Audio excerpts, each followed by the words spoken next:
আমি যে কুটিটা ধরে দাঁড়িয়ে আছি এটা একটা আক্ষেপের স্থান, অভিযোগের স্থান পরিণত হয়েছে জাদুকাটা পার নিয়ে। আহারে, এই যে একটা বিলবোর্ড শিমুল বাগান রক্ষার স্বার্থে এই কুটিটা এখানে কিন্তু স্থাপন করা হয়েছে। আমার প্রয়োজন এই পুরো এলাকাটা এই পার্কটা নিধন হোক, এরকম একটা বিলবোর্ড।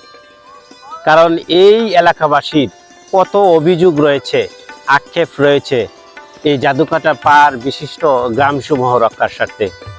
আশা করছি অদূর ভবিষ্যতে এমন একজন রাজনীতির ব্যক্তিত্ব আমাদের এলাকায় সৃষ্টি হবে, যিনি এই শিমুল বাগান সহ অত্র এলাকার মানুষের হৃদয়ের কথাগুলো শুনবেন, হাহাকারের কথাগুলো শুনবেন এবং সমাজের স্তরে এমন কিছু কাজ করবেন যাতে সবার ভালোবাসা উনি অচিরেই গ্রহণ করতে পারেন।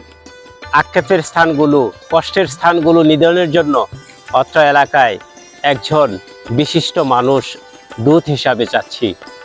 সবাইকে অসংখ্য ধন্যবাদ।